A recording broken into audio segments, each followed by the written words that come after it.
let's see, screen share. Let me get some things moved before I go to screen sharing. Let's see. Okay, now where'd you guys go? There you are. All right, let me see who all's here. Natalia, there they again. Talon, Maddie Bartley, Jenna. Is that it? All right, go ahead and flip your cameras on if you haven't done that yet, so I can see you. I think Jenna maybe and Natalia, Taylor. Oh, Max, some people are still chiming in. All righty, let me get over to you guys. You see my eCampus screen? Somebody give me a head nod. Sierra, can you see that? Nope. Did I not do that yet? Oh, no, I didn't. I moved Nice to see you. Yeah, sorry. Now, yeah, I should have known that because I could see all of you guys. And once I share my screen, you guys all kind of disappear. Ah, Zoom's pretty cool, but boy, every time you click something, everything else jumps all over the place. I wish it didn't do that. Okay, hopefully you can see that now. You see my eCampus page there. Somebody give me a head shake. Okay, cool. Um, talk about a couple things. So the Flipgrid video. Sorry for the confusion on that. I'm still learning how to use all these things. It kind of dawned on me partway through that I was like, I didn't think they would show up until everybody had submitted something, and then I realized that wasn't the case. And I don't want to assume everybody's watching everybody else's and then doing theirs, but I just wanted to discourage that. And I noticed that a lot of them had a lot of views already, so I thought, gosh, maybe somebody's not sure what to say, so they go watch somebody else's and then use that to inform theirs. So I went through and hid them, and then I didn't realize that new ones that came in wouldn't be hidden. So some of them, you posted them and they disappeared, and then there were others there. So I figured out I have to set a default so that they're all hidden as soon as they come in until I go in and unhide them. So if we have another one, that's what'll happen. They'll go in, and then I'll open them up the next day, and everybody can watch them. I do want you to go watch them, and we'll talk about those just a little bit. I noticed some of you, and I wasn't real clear on this either, I don't think. Some of you answered those questions, which I wanted you to do. I didn't really need for you to submit those at eCampus. So some of you did, some of you didn't. And if you didn't, that's okay, but you needed to answer those questions in order to have a reasonable response. So always learning. It seems like every time I try something on eCampus, there's like 50 little other boxes that I didn't check. So hopefully the guinea pig experiment will make it better next time for your colleagues. So real quickly, what'd you think about Glen Ridge? Who says yes, they should be able to do it? Give me a thumbs up or a hand raise. There's one. There's two. I see two people say 3, 4. Who said? Let me flip over. Anybody on the other screen? Hit your little thumbs up things for me, like your little. Where is that in your chat box or something? You can give me a little thumbs up there. Olivia figured it out. So this is thumbs up 4 that Glen Ridge should be able to do it. So you got 1, 2, 3, 4, 5, 6. Let me go back. Where's the rest of you guys? How do I get back to my screen? No, I can't flip back to the other screen for some reason. Oh, there it is. Oh, come on, you can't. Okay, and so I assume the rest of you are saying no. So somebody that said no, tell me why. Who said no, real quick? Give me a hand. Okay, Maya Thompson. I saw your hand first. Tell me why. I just feel like there's still a lot of like apartment places and places for students to live in that area, and like they said that they're not going to follow the LEED certifications for it. Okay, so there are a lot of apartments up there. If what did they say about lead? Who else? Somebody tell me. Maddie, what they? Are you talking to me or are you talking to somebody else? Maddie Bartley. Sorry, you raised your hand real fast. Sorry, my room is being really annoying right now. I'm sorry. What was that? My roommate is bothering the camera right Oh, now. okay. Tell your roommate to go away. Let's see who else. What did they say about lead? Somebody go off mute and tell me what they said about lead. All right, you guys are so volunteer friendly. I'll ask Sierra Hoffman because she's front and center on my screen. What they say about lead, Sierra? They said they didn't plan to pursue a LEED certification, but that their design was going to be in line with the principles of sustainable development. Okay, yeah. So, what does that mean? Anything really? Eva, does that mean anything? I mean, I think it's just something to say, not necessarily like they're going to do it. Makes them look better. Like for like in order to be able to do that, they just say that they're going to do it, but they don't actually follow through. I feel like. okay. Was there any particular green area, Richard? I think maybe you addressed. Were they? Did they say they were going to focus on anything green? I mean, that. Yeah, I'm pretty sure they said they were going to focus on water and energy efficiency. Okay. And I think that was it. Okay. Yeah, so that's not an uncommon thing, and we talked about that earlier. WVU does that. We're going to build to the LEED standard, which means, hey, we're going to look at what LEED says, and if we feel like it, we'll do some of that, but we're never going to get our papers graded. Okay, so that's how that shows up.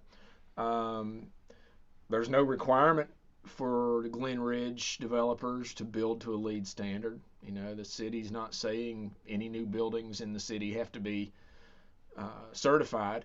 Now, some areas do that. You guys might very well be working on design projects wherever you wind up that there is some requirement. I mean, the funding might require it, or the local regulations might require it. So LEED is not a law. Okay, LEED is not a federal law or anything like that, but it can be adopted as a requirement. So just make sure you understand the distinction with that. So when you guys are talking about your project, your final project, you're probably going to be referencing some kind of green building rating systems, and you can reference whichever ones you want and decide or any combination of them. But that's kind of how that shows up in real life, is when people say, yeah, well, we'll go in and we'll kind of talk a little bit of green language, we'll sprinkle some green stuff on our presentation, but we're not really committing to anything. So Maya said there were already a lot of apartments up there. If there weren't as many apartments, would that have changed anybody's mind? Chase, what did you think? What was your take-home message from this thing? I was for them building the property because, like I said, right now, there are two options really for students: are either a rundown old house that is not, not worth paying for, or apartments that are way overpriced. So maybe, by building this apartment complex, it would make competitive pricing or something like that. Okay. Does anybody live up in that neck of the woods? Anybody on here? I can't see. Noah, where do you live, Noah? I live at College Park, so it's kind of close, I guess. Which one is College Park? It's one of the university apartments. It's like kind of above like frat row, I guess. Oh, at the top, like near the middle school. The top of Willie Street. Yeah. Yeah, Mountaineer Middle. Yeah, I walk through there. That's College Park. Yeah. And so that's kind of in that general vicinity. You would be looking over at those apartments from where you are if you went up into the parking lot there. What about the neighbors? So did it meet? What was the staff report? What did the staff report say? Marlena, what did the staff report say? They were concerned how they were taking away the family homes. Yeah, but so did the city staff come down on one side or the other? What was their recommendation to the planning group? That they got all the certifications. You're not quite hitting it. Julia, what did the city staff say? Remember, there's a paid professional at the city, the director of development typically, and they review this application and they made a recommendation. So what was their recommendation, Julia? Baldwin. Go off. There you go. Sorry. I think they wanted to go ahead with the design plan. Yeah. So what was their assessment? What did they say? Is Glen Ridge meeting everything we told them they need to meet? I think Who's got a solid answer for that? Maddie Bartley, your hand went up again. There you go. They advised the planning commission to submit an affirmative recommendation to the city council, but they said that it needed to follow a few considerations and conditions. Okay. So the city staff was pretty much, hey, this is looking like they've done everything. They're on the right path. According to what? What was the big guiding document? What did this have to comply with? The comprehensive plan. The comprehensive plan.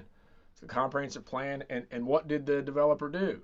They referenced that comprehensive plan a lot. Said, hey, yeah, the comprehensive plan says this, we're doing this. It says this, we're doing that. What was let me go to another screen here. What were the neighbors' concerns? How about Allison Bucklew? You popped into view. What were the neighbors' concerns? That it was going to make the neighborhood less family oriented. Okay. What was the current zoning up there? Ellie, what was the current zoning?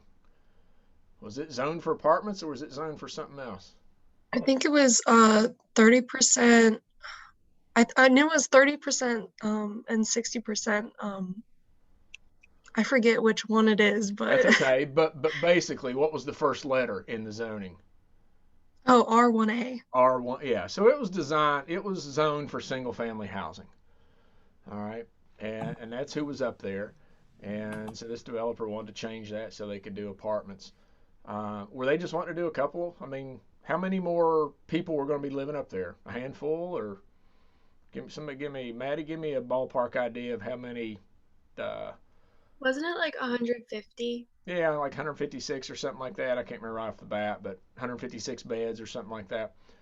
So that's pretty different than having, it was roughly, I forgot how much land they had, a couple acres. Zach, what else were the neighbors concerned about? So changing just the look of the neighborhood, the feel, anything else? Zach Calvert? So worried about increased traffic? Yeah, traffic's always a concern. How many new cars are going to be coming down the street? Did the staff address that? Were there any comments made on, was it going to be a significant traffic load? I don't remember off the top of my head, but I do remember that they have 173 parking spaces, and I have been on that road before, and it is not exactly wide enough for almost 200 more cars. Yeah, so it's a pretty narrow road up there. It's not a super well maintained road. I walk that road a lot. I'm pretty sure the staff said it's not going to be a significant. They do traffic reports. They do traffic counts. They look at how many vehicle trips, something like that, would add to the area.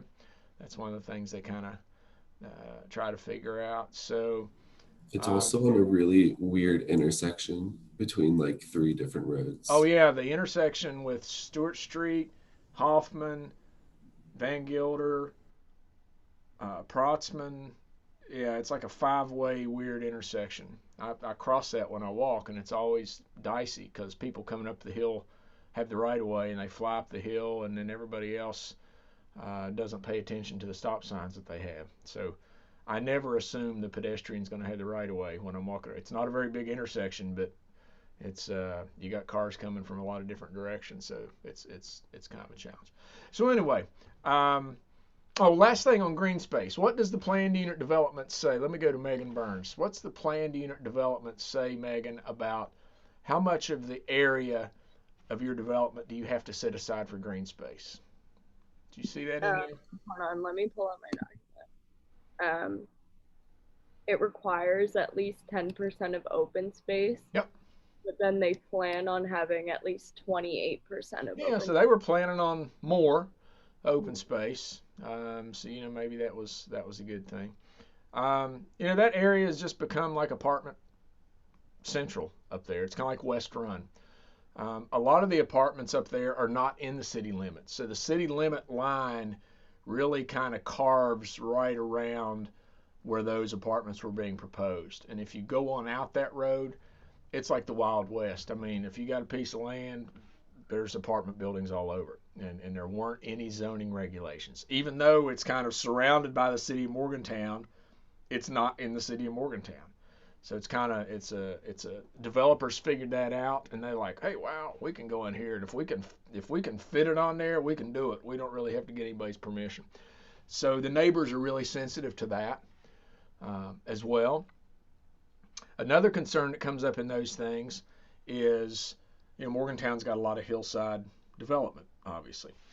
And what if you're here they say on top of a hill or on the side of a hill, and a 3-story building goes up below you, all right? And all of a sudden, like with the zoning in New York, you're now, instead of looking out over the river or over the valley, you're now looking into the 2nd or 3rd floor window of a building that wasn't there when you bought your house in a residential neighborhood.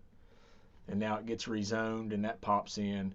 So these are really valid concerns. You guys are looking at it from the perspective of college students looking for housing, and that's a valid perspective. When you look at it through the lens of somebody who's invested a lot of money into a living space for permanently, then you can kind of see where it's a different set of maybe a different set of concerns come in. So anyway, it's a good little exercise, very real life. So last question, did that thing ever get built?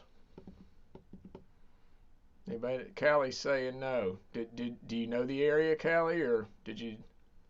I don't know if it's like still not going to be built, but I have driven past there and I don't remember seeing it. Yeah, it's not there. It didn't happen. Now there's some development going on around the way, some smaller stuff, and I showed you on one of those property maps when I was showing you big parcels versus little parcels. There was a big parcel, and then there were like 4 little townhouses up here in the top. That's just around the corner from where that's going to happen. And then there's more development. There's more sewer lines going in. So it's always going to be an area that people are going to be looking at for that type of stuff. I'm not sure why Glen Ridge didn't do it. It looked like they had the green light to kind of move ahead. I doubt that they were caving to any neighborhood pressure, because most developers just don't care. If they can get permission to do it, they're going to do it.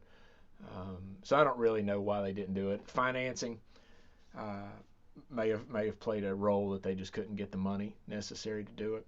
So an interesting thing, if you start at the bottom of Falling Run, where all the buses are now, picking up students down there in the bottom of the loop, everybody know where I'm talking about? You kind of go between, you pass them out in Larrinogleby and you go down into the loop.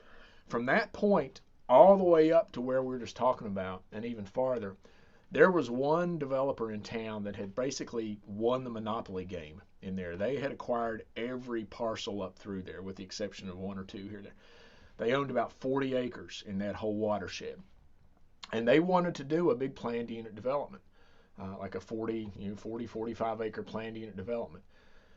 Their concept was pretty good. They wanted to have student housing. They wanted to have full residential, local residential housing. They wanted to have retail, commercial. There was plans to partner with the city to build a big parking garage, probably along the lines of like something at the Mountain Lair, with a plaza on top, parking down below, in that loop area, where like the B&E parking lot is now, and where those buses sit. So that would all have been kind of a big parking plaza kind of area, and it would have been developed as this 40-acre master plan, instead of, somebody doing an apartment complex there and somebody doing one over there and stuff, just kind of, mishmash of stuff. It was right about 2008 when the banking, and you guys won't remember this because you were pretty young in 2008, but the banking crisis hit, and we had a big housing bubble, and all of a sudden the money, there's Kitty Cat, the money to do those kind of things just dried up. So they had spent years, this family had spent years, probably 20 or more years, buying up all these pieces of property. They built, is it Vandalia or Augusta? Well, I never remember which one it is now, the first big building on the left when you go up there. They built that, and they were going to do all this stuff up in there, and it all kind of fell through. Because they couldn't access the money. They had a pretty good plan, they just couldn't get the money. So it all kind of fell apart, and the university bought some, and other people, it started getting sold off again. So that area could have been really, really different today had the money been there to do that big planned unit development. And that was pretty early in the planned unit development days for Morgantown. So very, very different area than it could have been. All righty. Well, thanks for that discussion. Hopefully you got a feel for that. I want to look in the learning resources. So remember, we don't have class Thursday, right? Thursday's a non-instructional day on the university calendar. That doesn't mean you don't have stuff to do, but we're not going to have a live lecture. So let's look at what's in here. We're going to do tax increment financing today. We're going to do this, and we're going to watch this movie together. It's a little short video because this is really important stuff. Then there's 3 articles. These are really short articles that just talk about communities' experiences with these things we call TIFs. Each article takes 5 minutes to read, maybe. It's just, so between these 5 resources, you should have a pretty darn good understanding of TIFs. All right, you might get it on the first one. You might want, I suggest you read all of them. Some of them say the same thing. They just couch it differently. So I try to find different resources to help you find different, ways to understand it. We're going to look at this. You guys are going to look at this. Strong Towns. This is a real short little 2-minute introduction video. There's a group called Strong Towns, which the guy that started it he calls himself a recovering highway engineer. And he said, he woke up one day and realized that the way we build our roads is really what's destroying our communities. And so he has this whole organization around that now. How do we plan and how do we build smarter? So that's just a little 2-minute introduction, 3 minutes maybe. There's this little cartoon, Conversations with a Highway Engineer. It's like almost like a little anime kind of thing. And it's 2 characters. It's a homeowner and it's a highway engineer. And they're having a conversation about the new road that's planned for in front of the homeowner's house. And the highway engineer has a message that he's trying to communicate, and the homeowner has a message she's trying to communicate. And they are really at odds with each other. So for each of these, I've got some study questions that I want you to get out of these. So you'll see some questions about these. And this is real life. I mean, these are the kind of conversations that happen. This is animated. It's made to be a little funny, and a little annoying at times. But the messages are there. They're very real. Just like in the Glen Ridge thing. I mean, the comprehensive plan is developed with citizen input. And then the city planner says, okay, Glen Ridge's proposal meets all these things in the comprehensive plan. And then the citizens show up and go, wait a minute, what about traffic? What about this? What about that? So even though it's a citizen-created plan, there still doesn't mean that every citizen is happy with it. Okay, so this is like, how do we get meaningful input and really create something that we can largely stand around and nod our heads that that's a good thing. I want to look at this right now before we get into TIFs. So again, I bring this up every class, and I want you to be thinking about it every class, because I don't want this to be a rude wake-up call for you at the end of the semester. Like, oh my God, I didn't know I was supposed to do that. I'm editing this thing constantly as I think about ideas, but the basic idea is the same. Okay, open up. Sorry, you're looking at a grant budget right now there. Alrighty, I'm trying to organize it and make it a little more clear for you. So here's the case study. It's a 300-point project. You're starting with this site. Again, this is not looking at how do we fix up the old mall. That is not the goal. Okay, the goal is, here is this really key site in Morgantown. And as you zoom out, what is it close to? What's around it? What makes it unique? How could we use it more effectively than it's being used now? Okay. If your project wants to include any of this structure, any of these structures in this property area, you can do that. If you want to repurpose stuff, if you want to add to, if you want to say, I'm just going to start with a clean slate. All right, I'm going to assume there's nothing up there right now, and here's what I would put there. So it's a big site. So we're typically not thinking about one thing. Hey, I'm going to put a recreation center there. Now I had a few of those, and that's fine, but I want to see a recreation center as part of some bigger initiative. All right. So what I want you to think of is you're going to be pitching this to potential funders, the customers, the community at large, the environmental community. You need to be anticipating the questions. If you went downtown and said, hey, I just bought this site and here's what I'm going to do. And you would have every Tom, Dick, and Harry walking by going, hey, what's going on up there? What are you doing? You would have to be explaining to them very clearly, here's your concept. And you just came out of this class and you're explaining all these things you've learned. We're not looking at, hey, it's going to be just like Target Mountain, except on this side of Morgantown. More fast food restaurants is not local economic development. Okay, everybody shake your heads in accordance with that. Natalia, another Qdoba is not what we're looking for. Okay, so and it's hard for you guys because that's what you've grown up with. I mean, you've grown up with Target Mountains as being, well, that's what we do. That's how we develop stuff. So if you have experiences in non-Target Mountain places, draw on those. If you don't have experiences in non-Target Mountain type places, then you're going to have to, through all these case studies and stuff, kind of what would that look like? What would that be? There's some formatting stuff because I've got 44 of these to grade ultimately, and I don't want to be looking at 44 different formats. Okay, I want to be able to see if you've got the information. So this is really key. Use Times New Roman 12-point font. Double space your pages. If you have an image, and you label right below it, just like I did up here.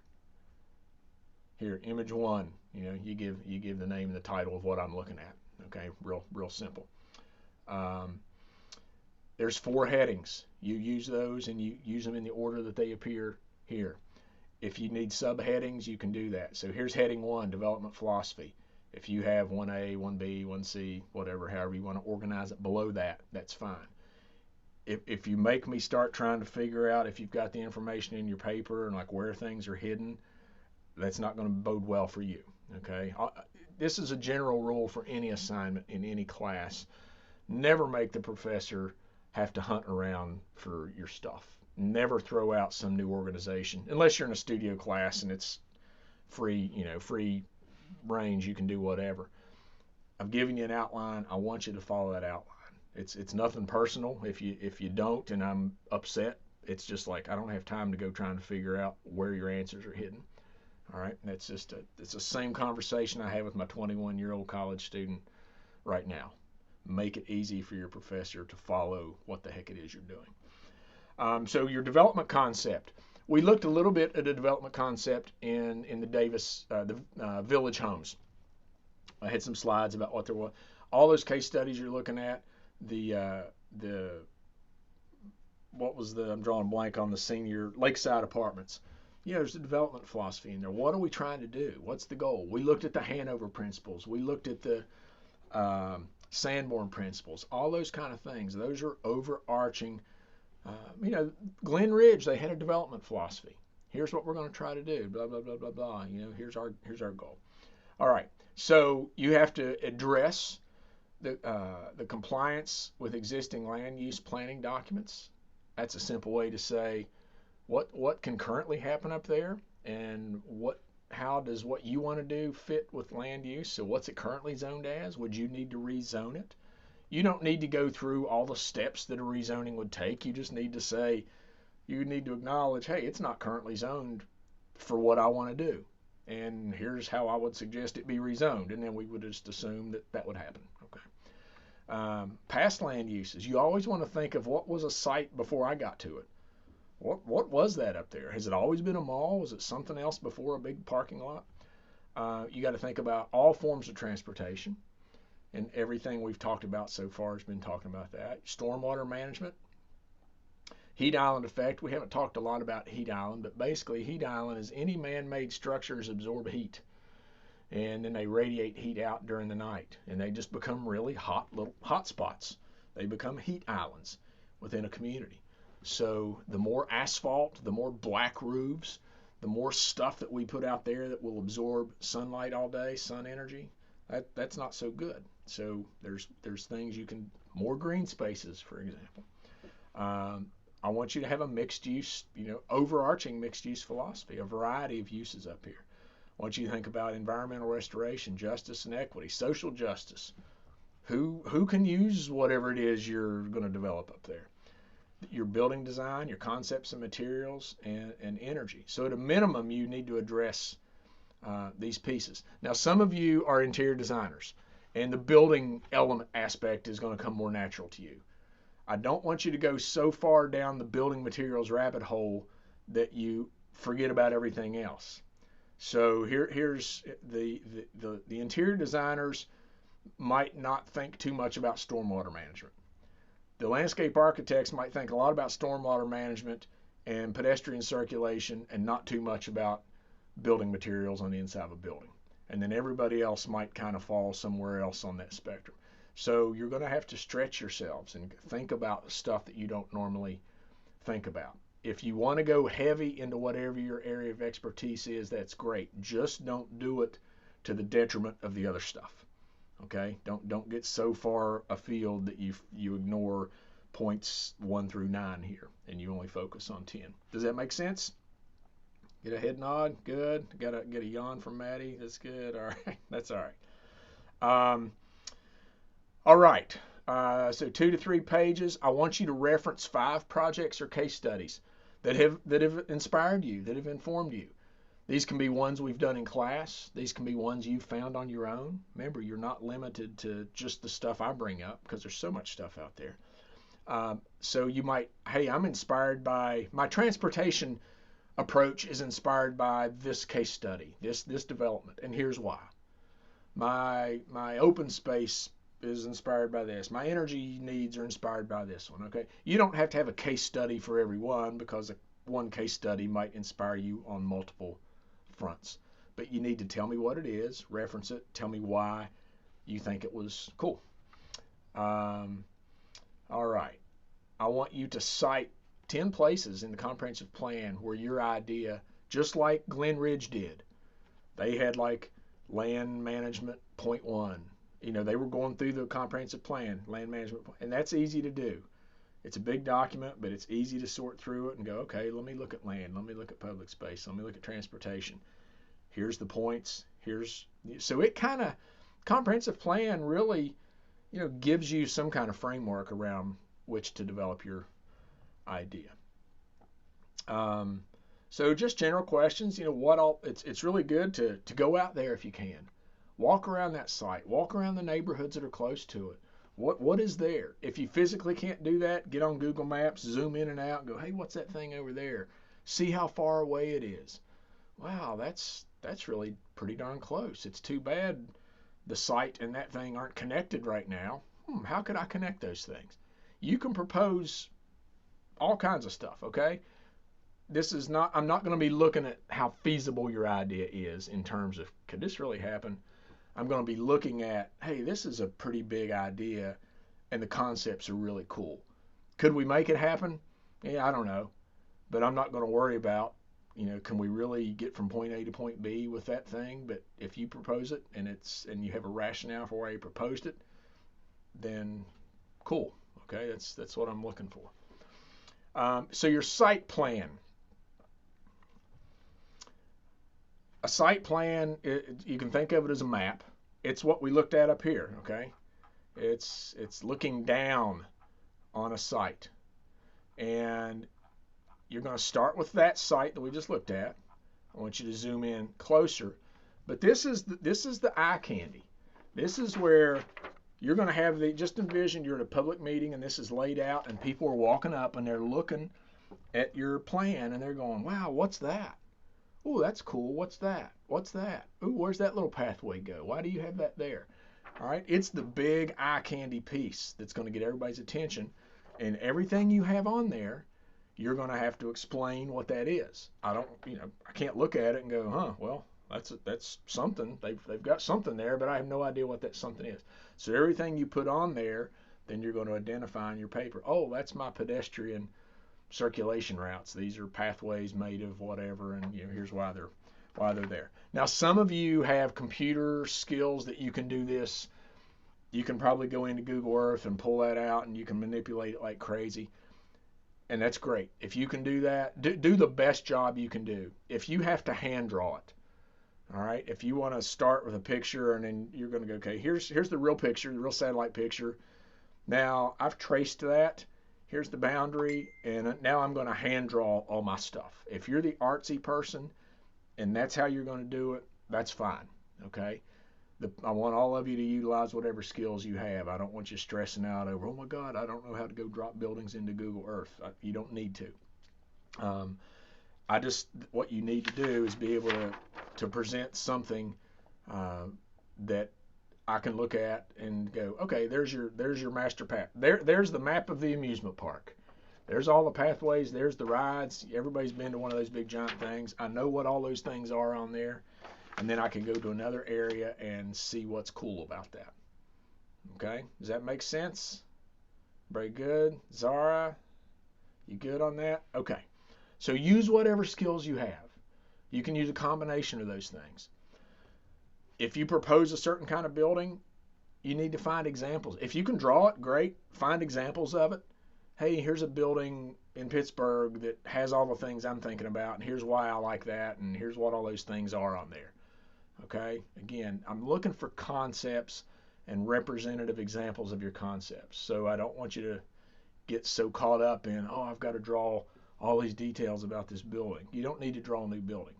You can, if you want to, and it's fine, but again, don't spend so much time on that you lose sight of the bigger project. There's plenty of examples out there. You just pick an example and tell me why you're using that example. What about it?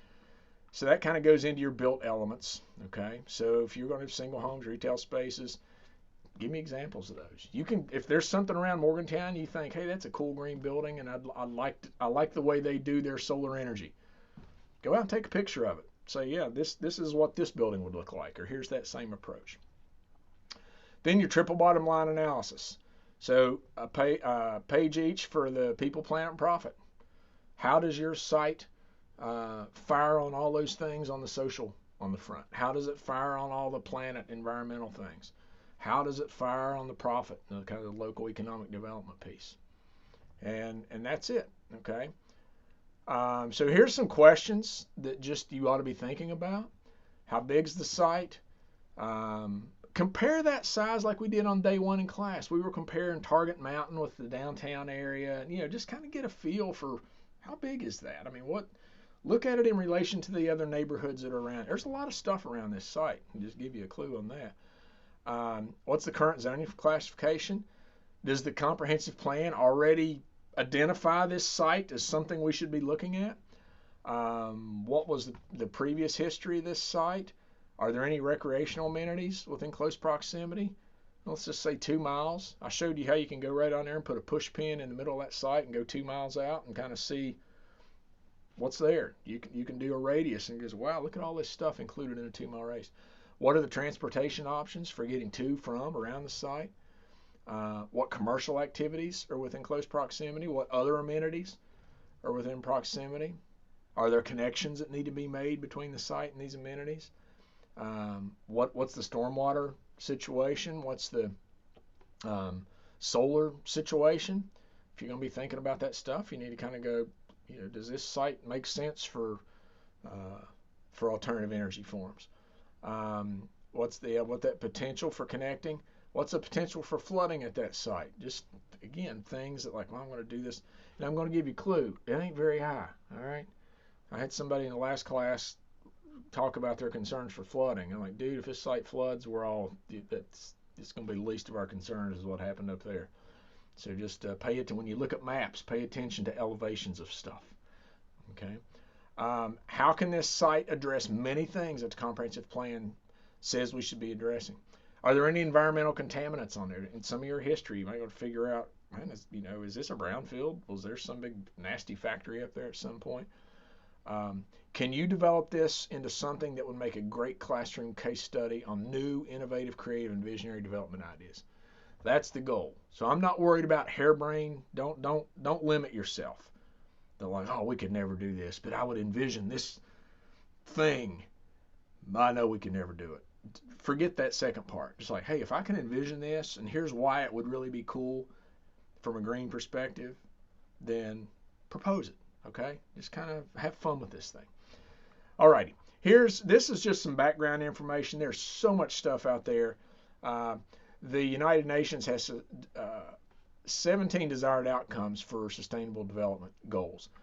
So you don't have to, if you want to address these, you can. These are kind of things that would show up in a comprehensive plan. This is kind of like a world comprehensive plan, if you want to look at. So I just put that in there to give you an idea. I'm just trying to give you some things to stimulate your thinking. But this section up here, these 4 headings, is what you have to have. Okay. All right. So please don't put this off till the end. Be thinking about this every class period. It's in your folder now. Oops, I'll go back to your folder and get away from my butt. It's right down here again. So please have a look at that. All right, any questions on that before we move on to TIFs? If you got one, raise your hand. I don't see any hands raised, any thumbs.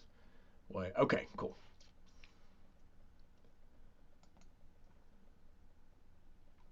You could think of it as a poster presentation too. If you were like giving this at a poster session, like here's my stuff. And all right, I changed this PowerPoint just a hair this morning, so if you've downloaded it or something, you might want to go look at it again if I can get it to open here.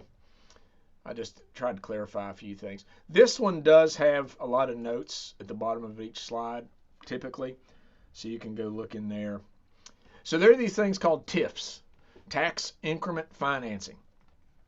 Financing means it's a way to use taxes to help finance projects, to help projects get the money to develop. So here's some things that they are. It's a public finance. Why do I say it's a public finance tool? Public finance tool. Andrew Lewis, why am I saying it's a public finance tool? What's public? Because it's like a tax credit, so it's kind of like publicly funded. I'm using taxes. And who pays taxes? We all do. Okay, so it's how do we take this tax, and I'm going to talk about taxes here in a minute. They're designed, so it's not a private financing tool. It's not like a private bank is saying, okay, Mila, we'll loan you $1 gazillion to go do your project. This is basically saying, hey, Mon County, we're going to take everybody's money and direct it towards this guy's development. So you might kind of go, well, do I want my tax money going to that guy's development? I mean, is that a good use of my tax dollars? It's designed to promote development in blighted areas. So, Andrew, Lou, what does blight mean to you? Is that a word you've ever used? What's a blighted area? Just describe what it would look like. I'm not exactly sure. Okay, Kylie. That's all right. Kylie, how about you? What would a blighted area be? You're walking down through a town and there's a blighted area of town. What would that look like? I don't know, maybe like well lit. Well lit? Okay, let's try another. Myla. What would a blighted area look like? Could it be like a rundown area maybe? Yeah, rundown. And so let me go to Dakin. So Dakin, give me some examples of what a rundown area of town might look like. So like a bunch of like old buildings, like not very much light. Like at night. Okay, so is it just old buildings or is it something else about the old buildings? They're like not like maintained, so they're like falling down. Yeah, it's not just age, it's condition. Okay. Let me see. How about somebody else? Give me one more. Hunter, give me another. What might be another characteristic of a blighted area? Maybe like broken buildings. Okay, well, so give me another non-building thing. You're right. How about Luke? Like giant potholes, maybe. Yeah, just not well maintained street. God, that makes Morgantown a whole blighted area, doesn't it? Crumbling sidewalks, weeds growing up all over the sidewalks. Yeah, so buildings that are in disrepair, street services busted. Somebody mentioned lighting. Maybe that was you, Mila, or somebody else. Dark streets. Is there a feeling of safety in general? Hey, let's go to the blighted area of town and hang out. Eva, is that like it's Friday night? Let's go find the blighted area and hang out. I mean, is it not a real desirable? There's what might it be missing So those are some things that it has. What might a blighted area be lacking in? How about, Maddie, let me go to you. What might a blighted area be, Maddie Thring, be lacking? It might be lacking in like nice green spaces, like Yeah. Yeah. There's no nice park. There's no nice playground. There's no nice public amenities. So you guys know what amenities is? Amenities are like bonus things. All right. So blighted areas often don't have those public amenities. All right. So tax increment financing are designed to help redevelop those areas. So that sounds like a good thing. Yeah, I mean, nobody likes a blighted area. It's not good for the people that live there. It's not good for the people who live around it. It's not good for the larger community. So the way they work is there's these things called property taxes. And you guys, probably none of you pay property taxes yet. You might on a car or something. Owen looked up like, oh, I'll pay property taxes. So when you get out and start acquiring stuff, you're going to start paying taxes on that. And when you buy a house, it's going to be, I mean, you pay if you own cars, if you own boats, if you own pets in certain places. Anything you own gets taxed by your local government. And it depends on where you are as to what gets taxed and to how much it gets taxed. So in Mon County, for example, I get taxed on my house and my cars. And so the tax, as the value of my property goes up, the tax goes up. It's just based on the value of the asset that you own. Well, are values going up in blighted areas or going down? What do you think, my shock? Values going up in blighted areas or going down? Property values? Probably down. Probably down. Yeah, I mean, nobody wants to live there. You could go buy a building for peanuts because it's a dump, and it's not like, oh wow, I'm going to go put all my money into that and just sit and wait. Well, you're gonna. That's how you become a millionaire. Is you spend $2 million in a blighted area, and then all of a sudden you have $1 million left. So blighted tax increment financing freezes property taxes in an area. Because let's say, Zara, let's say you went in and bought up a blighted area of town, and you're going to start fixing it up. You've got a vision. Oh, bless you. You've got a vision for this place. And you're like, hey, I took 280. I know what could happen in there. And you start building. What happens to the property values as you start doing new stuff in there? You're going to be able to answer me? You got a sneezing fit going on there. So, Zara, what would happen to property values as you start developing in there? Well, if I start developing, it'll increase the value of the area around me too. Yeah. So you start developing your projects, right?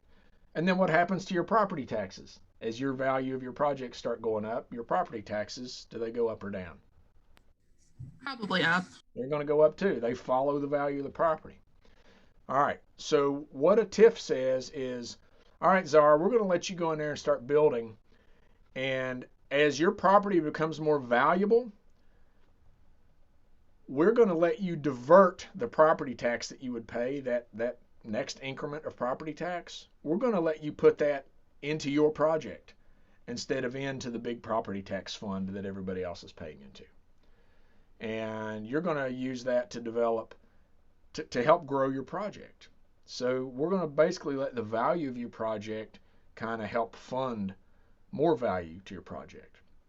So that's kind of a weird concept. So Zara is still paying out as much as she would in property taxes, but instead of putting it into the property tax bucket, and I'll show you what those get used for all kinds of other stuff, she gets to put it like in her own special property tax bucket just for her project. And then that money gets to go back into her project. So we're taking away from everybody else. I mean, anytime you let somebody quit paying taxes, the rest of us are shouldering the burden that whatever those taxes were going to. So that's where it's the public, I think it was Andrew, that's kind of why it's a public financing tool. All right, we'll look at some examples of that. So it directs what would normally be increased property taxes back into that specific development. Once the development's completed, and these are long-term things, these are 15, 20-year arrangements. Once the area is completed and it's stabilized, the property tax value is a lot higher than it was in theory. Then Zara no longer needs to invest in her property, and so now she starts paying the property tax to this pot instead of her special project pot. It's just kind of two pots of money. All right. So we'll look at some examples of that. What TIFs are not? They are not your development vision or your concept. There is a way, you have to, you don't just set up a TIF and say, let's go set up a TIF somewhere. And a TIF is a geographic area. The Target Mountain area, all that out there is a TIF district. So people get out maps and they start drawing lines and go, let's make this area a TIF. So if your Mountaineer Mall area was a TIF, you don't just say, let's make it a TIF and then see what happens. There is, hey, Zara's got this wonderful idea to redevelop this area, but no way is she ever going to put money over here unless she's kind of got some incentives to do so. So let's do a TIF to help fund this vision that Zara has. So last semester I had a few people saying, oh, I'm going to just set up a TIF. That's my vision. Like, you missed the whole point. Okay, the TIF is not the vision. The TIF is a mechanism to maybe help you fund your vision. Make sure you got that straight. It can be a financing tool to help bring your vision or your concept to fruition. So they can be really helpful, but they also tend to promote certain kinds of development. So what kind of development do they tend to promote, Quentin? Let me ask you. We're talking about big tax dollars. So I would think that like big corporations would come in because it's almost like a tax break. It is. So it promotes development where there's a lot of tax dollars at stake. And little local mom and pop development doesn't have nearly the tax revenue that some of these other places have, unless you have a really concentrated mixed use development. But a little one-off business downtown is not going to enjoy the same tax benefits as, hey, let's rezone downtown so we could bring a Target to downtown Morgantown. Does that sound like a good idea to have a Target in downtown Morgantown? Who would like that? It's fine if you do. There's actually a plan for that, to bring a downtown store that would look like an old Target, which would be like a downtown department store, down across at the south end of High Street. I don't think it's ever going to happen, but that was a big plan to redevelop that whole, where Iron Horse is and the old crumbling theater, the old Warner Theater. How could we stimulate that? Well, let's do this TIF zone with Target as an anchor chain and apartments, condos for students, condos that the community could live in. And we'll give all these tax benefits. And what do you think the local business owners were doing? Max, you think the local business owners were like, hell yeah, let's do that? They probably didn't like it. They didn't like it one bit.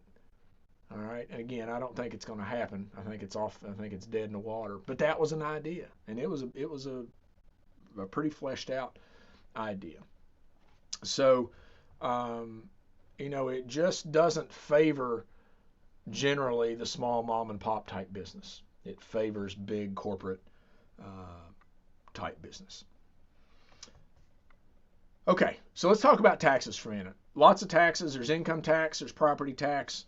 If you get a paycheck, and if you work, you get a paycheck, you see that you get taxes taken out of it. With TIFs, we're talking strictly about property tax. Okay, we're talking about the tax on the value of whatever is there on the land. We're not talking about the revenues. We're talking about the value of the buildings. So property tax is money that the property owner pays to a local government. And the government uses those taxes to do things, to fund schools, transportation, infrastructure, other local municipal government projects. So it's a local tax. When the property value goes up, the taxes go up. It's strictly just a rate, all right? And it's like whatever, I don't know what the rate is now in Morgantown, 1.2% of your property value or something like that. So whenever my property value goes up, the associated taxes go up. So everybody good on that? Is that clear? Kelly, makes sense? Kelly, you look like you're in a yurt. Are you in a tent? What are you in? Or is It's that just your... little stars hanging. Oh, it looks like it looks like it's kind of dome shape. All right, so there's taxes. Here's where they go in Mon County. On the average, 70% of the property tax dollars go to schools and education. And then the county government gets about 20%, which is used for these county things. So community development, that's very generic. Law enforcement, different parks, recreation, social services, different camps, water and sewage, libraries, blah, blah, blah, blah, blah. So that's where your taxes go.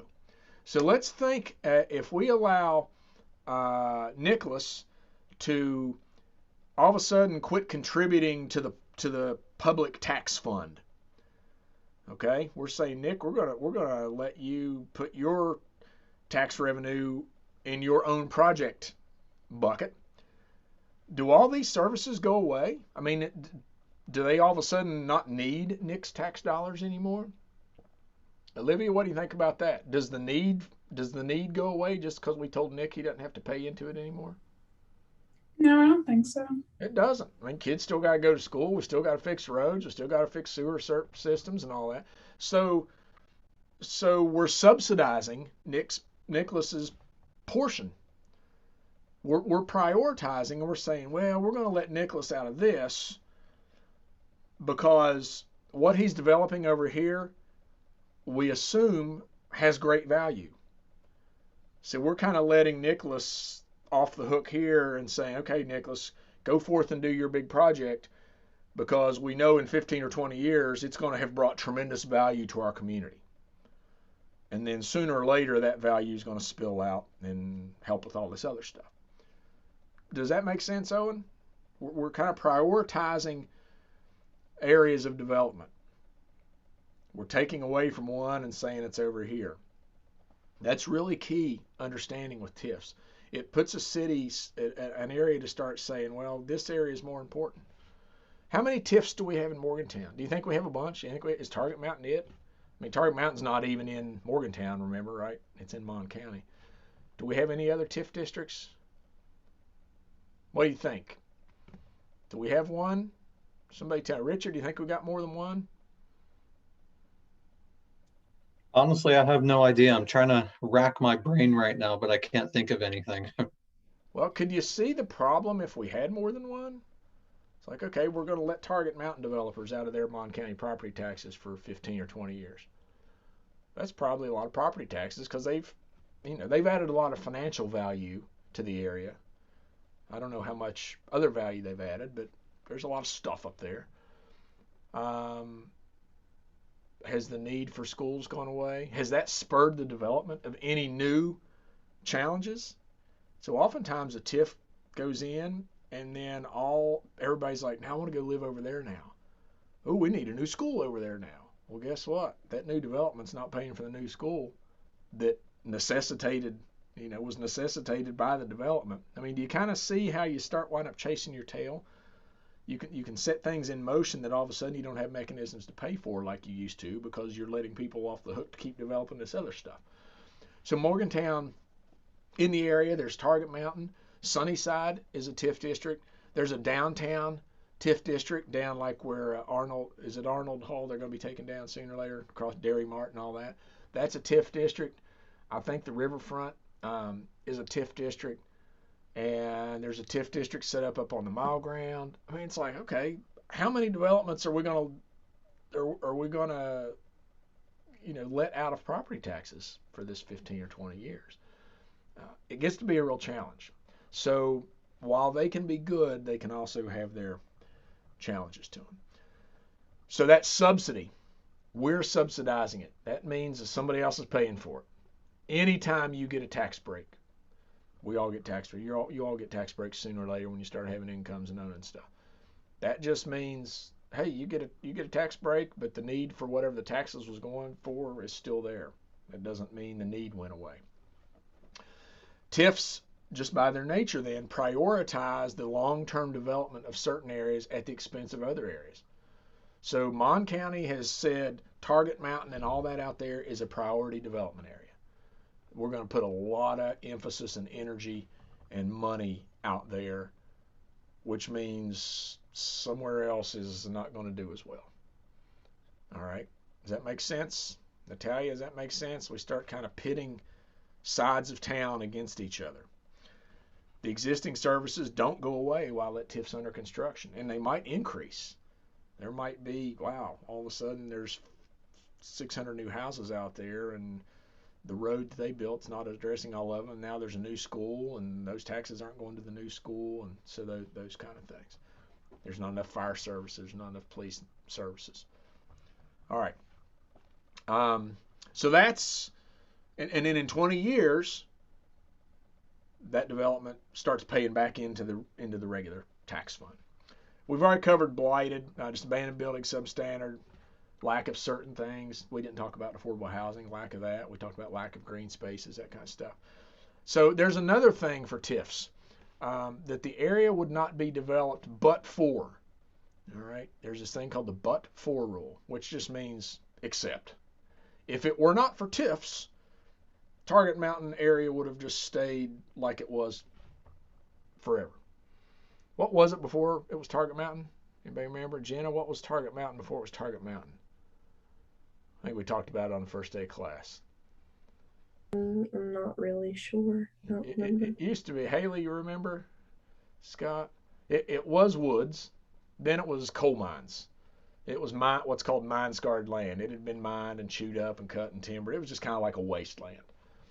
So nobody was going to go up there and develop it if there weren't some other financial incentives, if we couldn't get an interstate exit to it. All right. If we couldn't get roads built up to it, if we couldn't, if it weren't for something like a TIF. So a developer came in and said, hey, we want to build a WVUs in the Big 12. We need to build a baseball stadium. We need to have all this hotels up there. So there was this big vision, and the TIF was the way to attract investors to make that vision happen. It's as simple as that. So there could be other reasons. There could be environmental costs, there could be depressed market conditions. So that but-for rule, there weren't abandoned buildings up there. There weren't burnt-out street lights. There weren't crumbling sidewalks. There was not. It was a wasteland. So it didn't really fit the definition of blighted, but it fit the definition of this but-for. All right. So make sure you understand those pieces. The primary benefit of the TIF. What do you think people? Let me switch off there. What do you think developers say the primary benefit of developing a TIF is going to be? What do all politicians say they're going to do when they get in office? Like new jobs. Who was that? Speak up again, mysterious voice. Jobs. Oh, it's Maya. Yes. New jobs. Jobs, jobs, jobs. Jobs, jobs, jobs. Jobs, jobs, jobs, jobs, jobs. All you got to do is, I'm going to make jobs, jobs, jobs, jobs, jobs. That's what the primary benefit of TIFs is, supposedly. New job creation. So there's a lot of jobs up at Target Mountain, right? I don't know if there's a lot of living wage jobs at Target Mountain, but there's a lot of jobs. There's probably people that work 2 or 3 places at Target Mountain. Anybody work at Target Mountain? Anybody? I don't. So when one Walmart closes, where do the employees for the new Walmart come from? Andrew, where do the employees for the new Walmart come from? We got 2 Walmarts. Like the surrounding location. Yeah. Oh, yeah, they come from the other Walmart that closed down. Is that really new job creation? It's a transfer of jobs. Now, the new Walmart might be bigger, and so there's more employees, but you kind of get the feel that, hey, I'm just no longer am I working at the McDonald's over there. Now I'm working at the new McDonald's up on Target Mountain. So there can be a net increase of jobs, but there's oftentimes just a shuffling of jobs. All right. So the jobs that get counted as new aren't necessarily brand new jobs.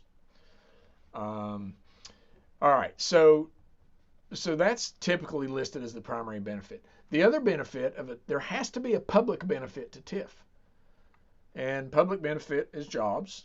What other kind of public benefit could? Because we're giving private developers tax breaks to develop these things. So what else, Noah? What else is a public benefit to a TIF? What else could be considered a public benefit besides the jobs? I mean, it doesn't help like the local economy, but I guess I don't know, like you said earlier, like it kind of provides like some sort of added value to the area. Well, give me something specific. I think Maddie Thring was saying the lack of these things can be blighted, so the presence of them could be a public benefit. Somebody, what were we talking about? Ellie rates? You remember that? Sorry. I'm not sure. Well, try something. What kind of things what kind of things in downtown Morgantown are public benefit type things? Or in your I mean, businesses with more options, or yeah, think more public. What's a building downtown like, that's the public benefit? Somebody help her out. Not all at once. Quentin, what's public benefit? I'm not sure. All right, somebody give me a sure. Haley, you're looking sure. Okay, well, I'll go back to Madeline Thring then. What would be a public benefit? Maddie? Like a type of building? Yeah, give me some what's downtown that's considered a public benefit building? I don't know. Like, how about a service? All right, I'll quit torturing. How about libraries? The presence of libraries. How about the presence of parks? So you identified the lack of a park as maybe contributing to blight. So sidewalks are public benefits. So any of those public amenities, all right, libraries, museums, schools. So a TIF district has to provide a public benefit. Is there a public benefit up at Target Mountain? Where's the public benefit at Target Mountain? There's jobs. Is there a park up there? Does anybody go, hey, let's go to Target Mountain and like spend the day just hanging out? Maybe you go up there and shop, but let's take a picnic and go play in the parking lot at Target Mountain or something. I mean, there's a ball field up there, right? There's the baseball field. Is that a public benefit? Maybe.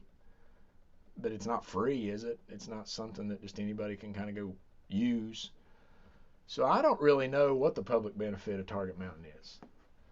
There's not a lot of sidewalks up there that I can see. I mean, I'm not going to go walk through Target Mountain to get someplace else. So I don't think there's parks up there. I don't think there's just any real public spaces that we can point to and go, yeah, Morgantown's finally got one of those. Well, yeah, I don't know. There are some bike lanes up there for bicycles. Anybody ridden on those?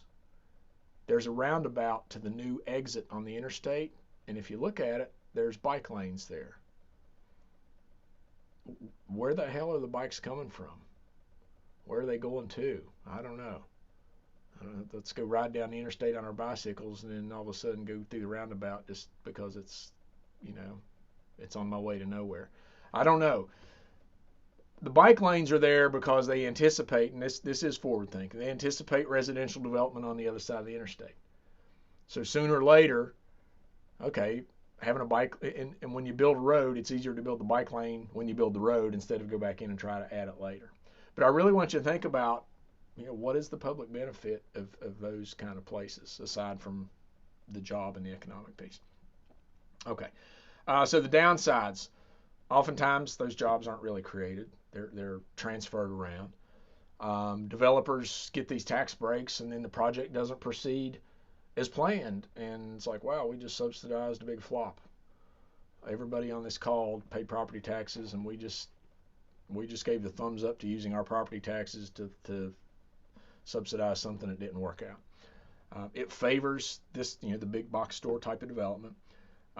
Another thing you're going to see in the video is there's a lot of money involved in these.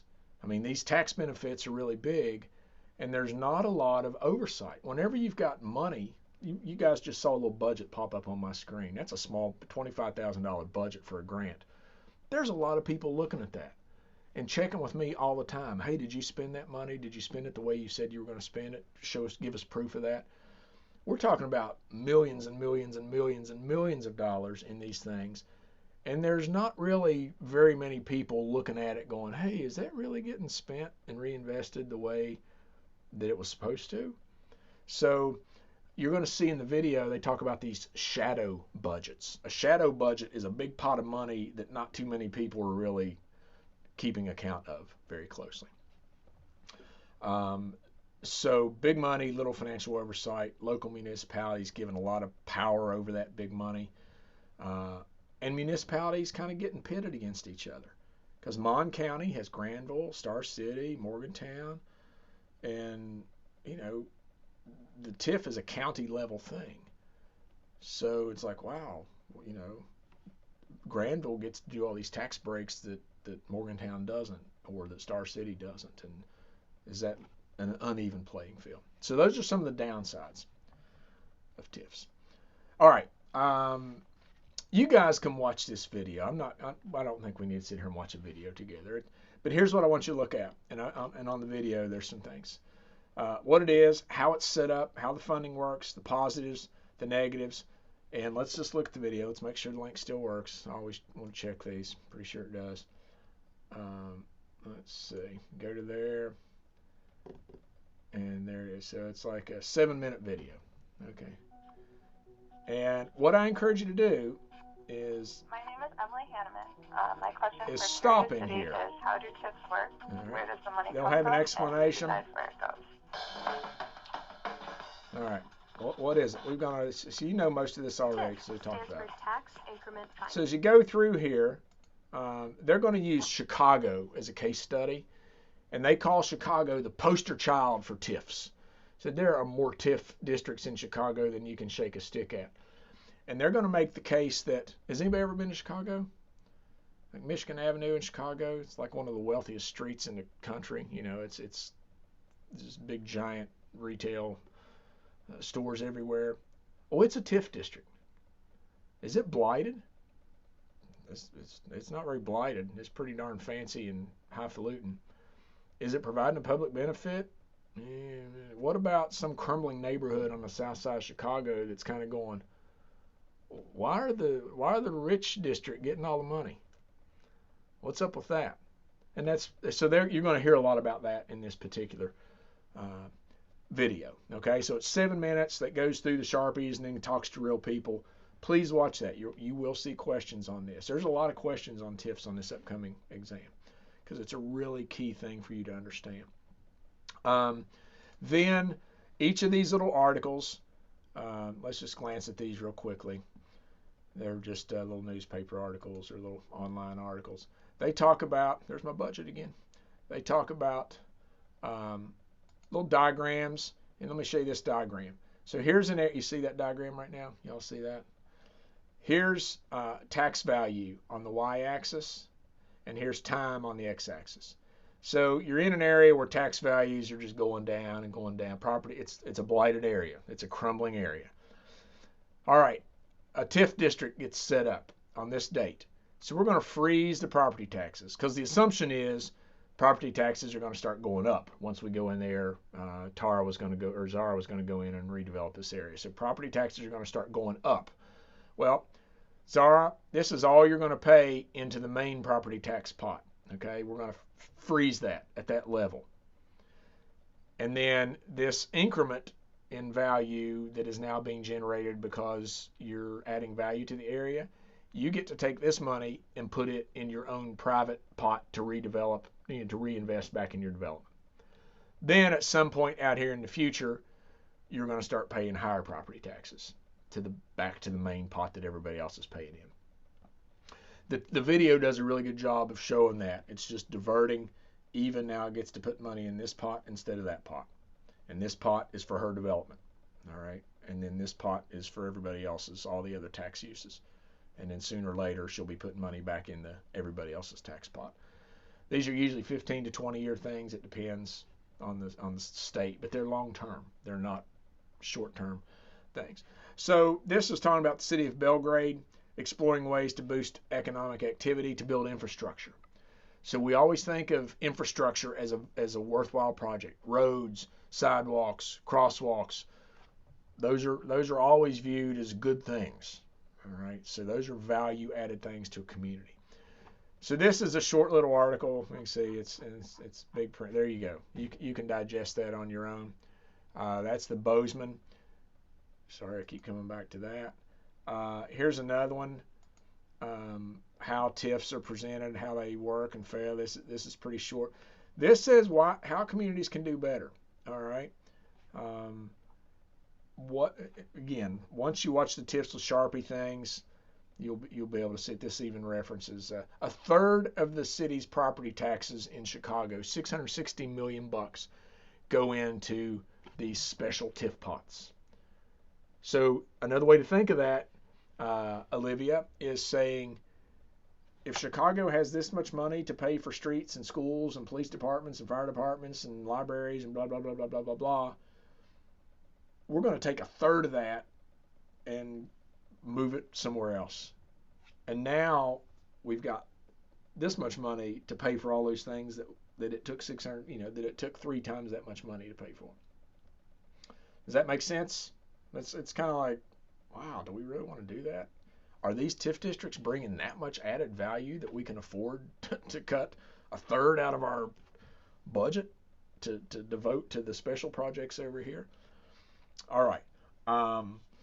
So here's kind of the challenges and how they can do better. And then let's look at the last one. City Lab. This is just another article. So these all articles kind of get around the same things. They couch it a little bit differently. And I think by the time you watch the video and read all 3 of those, you should be pretty well versed on TIFs. So we won't meet on Thursday. If you have any questions, give me a shout. You'll have another, let me see, what do we have for week 4 here? You did... Okay, so you just have a quiz for this because there's a lot of stuff. Okay, so there's no other assignment for this coming next period.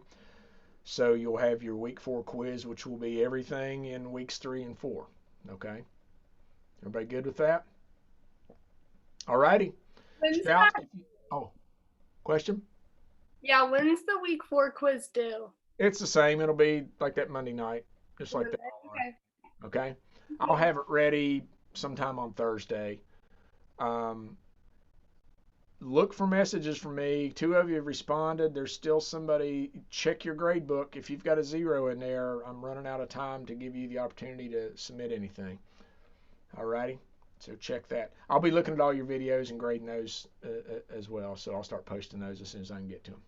All right, thanks folks, appreciate it. Talk to you later. Stick around if you need to chat.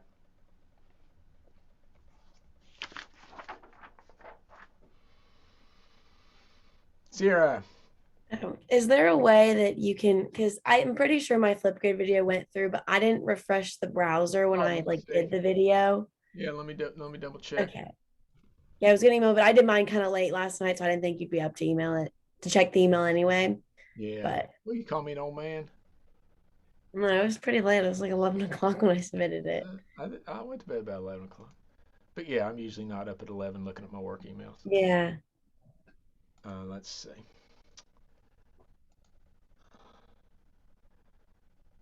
Let me see. Right there, Sierra H. Perfect. Yeah, like you said, I didn't refresh it. So I wasn't sure if that would, because sometimes for other classes that does mess it up. It doesn't take it if you don't refresh the browser. Okay. So. It looks like it's there. 443. Perfect. Okay. Good deal. Thanks. Hey, Kylie, I'm sorry. It's Kaylee, but it's fine. I'm used to it. I answered. Well, okay. It's like a Kaylee dance. If there were less like Kylies and Callies in the class, I would care less. Well, I'm just going to go Kaylee. Yeah, I know there's Haley, and Kaylee and Haley. My question was about our project. Yes, ma'am. So you said we can either like repurpose, redevelop the existing building, or we could think of it as like a clean slate and do something completely different. Yeah. If we do it completely different in our plan, do we have to talk about like the demolition of the existing You could building? address that, yeah. Just that. Okay. That would be How detailed would you have to go into Oh, that? just to show you're thinking about it, that you'd want to find markets to recycle and repurpose, and blah blah blah blah blah, and those kind of things. Okay, cool. That's pretty much all I was just wondering about. If we Yeah, do. and if you decide, hey, I'd like to keep part of the building, and So I could you can do it's a anything you pretty want. big building that I don't think I want more space. Could I like technically say like half of it, like talk about demolishing like You can do whatever. If do you say, whatever? hey, there was a big box on this end and a big box on that end, I want to keep those and take the middle out, or I want to take those two out and keep the middle, or I want to get rid of the whole thing and just go up there and start, or I want to, it's just, I just want and hopefully I got this through today, it's that site. It's a big site, and it's not just that one building, Yeah. There's a lot of room to think, wow, this could be a really cool, multi-faceted development up here. So I could also get rid of like the back parking lot, like talk about demolishing that and use that space for like Anything you want, yeah. I mean, I don't want you to say, hey, I'm just going to tear it all down and make it a big green field. Yeah, it needs to be something, but it can kind of Right. yeah. But you I can don't want to be certainly- like too you can certainly imaginative. have big green spaces up there that are part of a bigger concept. Yeah, cool. Thank So, you. Yes. What's your major? Okay. Environmental and community planning. Oh, good. Oh, so Yeah. the bars. You shouldn't have told me that. The bar's gonna be really high for yours then. Project I'm nervous Who, for. what all classes do you have now? I'm taking 2 GIS classes. My minor is environmental law, so I'm taking an environmental regulation class, Okay. and then I'm taking landscape architecture as well. Is this so? You're like one of the first students in this program. Yeah, I'm Brand new. So do you see yourself being like a community planner type? Yeah, I'm really interested in like urban design. I'm really interested in like population density and how to deal with that situation, how to keep everything green but also densify. Who's your instructors? What other instructors do you have? Well, 3 of them are like asynchronous classes. So I have Elizabeth Bird, Dr. Bird for my environmental regulation. Right. And then I have, can't remember the other, because they're asynchronous. So like I never talk to the professors, like, so it's kind of hard to, but I'm taking Digital Earth. Okay. Hassenmeyer, is he one? Is he one of your landscape ones maybe? Or? I have a woman for my landscape architecture class. Okay. Sean Young? No, she's not teaching semester. She's semi older, not old, but she said she's from Georgia. That's all I remember, honestly. Lisa Orr, Vika Haas. Maybe Lisa Orr. That sounds familiar. Yeah. Oh, anyway. Okay. And then I have oh no, you got Judith Wasserman. Maybe. Yeah, I think I have Judith. Yeah, I have her. Yep. So it's been I like the classes, but asynchronous classes can get kind of. Yeah, I've got to start teaching mine asynchronous, and it just drives me nuts. I mean, it's okay, like you can handle it. It's just hard to, especially when they have like recorded lectures. It's like I'd rather you just tell me the time to watch it than I have to like figure it out when to do them. I always feel like I don't listen as well when I'm just watching them on my own, Yeah. So. Well, how's this one going for you so far? I like this class. Yeah, I'm really want to start working. I'm kind of nervous about the drawing part of the plan. Since I'm a transfer student, I'm going to end up taking drawing classes, but I haven't taken any of them yet. Well, So do whatever. I mean, you can do it all. If you're good at manipulating computer images, you can do that. It can be a combination. Don't stress out about what mechanisms you're going to use. I mean, I had some pretty rough hand drawings last time that were okay. They needed to have more detail about what they were trying to show me, Not necessarily that the drawing needed any more detail. They just needed to explain, hey, that blob over there is. So I'd probably be okay with kind of having not a bad drawing, but kind of poorly if I'm at least explaining it properly. Yeah, and you've got representative pictures. Hey, here's what I'm going to do over here, and here's a green space that I would like to emulate, and because I really like that. So use if you find other examples of So if your plan is basically kind of placeholders, like bubble, like what we call landscape architects, they do bubble diagrams. Yeah. Here's a map, and the blue circle is a park. I could do circles. Then let me go see what the blue circle, show me the details somewhere else what the blue circle is. Okay. Yeah, I don't want students stressing out over, I don't have all these design And skills.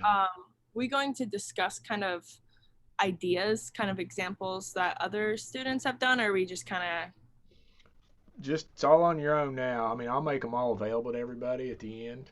And so the case studies we've been looking at, those should be. Those are kind of our examples. And you can look at any other case studies. I mean, if your concept is more of a, more heavy on the residential development kind of side, and it's going to have, commercial and stuff as a smaller feature, then you can study those kind of developments. If it's going to be, hey, it's going to be a super high density, urban type of development, something like Morgantown doesn't have. This is going to be, a bunch of 5-story, really green residential and commercial buildings and whatever. So yeah, I really encourage you to be looking around at other case studies and getting inspired in just the things we're talking about and thinking about what you don't want it to be. I mean, that's a good way to think, is almost the negative. Is like, okay, what is Morgantown right now? What's good about Morgantown? Maybe what it used to be. Morgantown's got a pretty vibrant downtown, unlike a lot of cities in Morgantown. Where are you from, Kaylee? I'm from Friendsville, Maryland, like Garrett County. Oh, okay. Okay. So, what's cool about Friendsville? It's probably not as booming as it used to be, but there's a cool downtown there, and you've seen the land use, you've seen what's happened around there. It's second home city, right, to folks from Baltimore. Yeah. So, you might be thinking, what do I not want this to be? For sure. And I want this to be something like somebody would land here and go, holy smokes, am I like in Manhattan, or am I, where am I? Or just really, really, I just want all your concepts to be just grounded in why do you propose this, and what's the good development philosophy behind it. I'm excited. I've been coming up with some stuff, but I just didn't know. I've been kind of stuck on the whole like repurposing the building or starting completely fresh. So that's what you could do, either or any combination thereof. Cool. I mean, if you were saying, hey, I'm going to have a big recreation center as part of my development or whatever, well, I've already got a big giant building there that I could repurpose into the rec center part, whatever. Perfect. Thank you. Okay. I feel less stressed now. Thank you. Well, the big thing too, Kaylee, is to really zoom out, go up there. I don't know if you have a car or not, but yeah, not far walking distance either. And can you like walk the perimeter? Like I could go up there and like run it or something? Yeah. It's just big parking lots. You might see a security guard driving around, but you can walk up there. But zoom out and see what all's around it. Okay. Hey, there's a park. There's that thing. There's something over here that. Because right now it's kind of not well connected, though it's in close proximity to a lot of stuff. It's the one right above the giant eagle on Cream Top, right? That's what I thought. I haven't been up past the giant eagle. You think about from your community planning level, it's like, wow, this thing just really needs better connected to all this stuff. Yeah. How could we do that? And again, I don't care about how harebrained the connector idea is. Yeah. I mean, tunnels, stairways, elevated walkways, whatever, don't worry about could we really do that. It's just like, wow, I think this would be really cool to get from this point to that thing. Something kind of like not crazy, but something pretty that probably wouldn't happen. I mean, it could happen in Morgantown, but I mean, I don't want you worrying about, could I really do this? Could I really do an elevated walkway from here to there? Yeah. But it's a cool idea, and if you got a good rationale of why it would be neat. So as long as we can explain like the why behind the why behind it, not just, oh well, that'd be cool. That looks nice. Yeah. Okay. That's okay. Go take another class. So just here's why. Here's all these assets that could be connected better. And this Mountaineer Mall site could be kind of this hub in the center of all these assets. And it could be really I mean, I can think of all kinds of. I think you could live car free up there. Probably. I mean, or pretty. You wouldn't have to use your car very much. With the right kind of development. So that might be a philosophy, for example. Hey, this is going to be a car free community. And here's how that's all going to happen. So stuff like that. Cool. Awesome. Thank you. I really appreciate it. I can all right. Get more on top of the box. All right. Thank you. Shout anytime. See you next week. Thank you. See ya. Bye bye.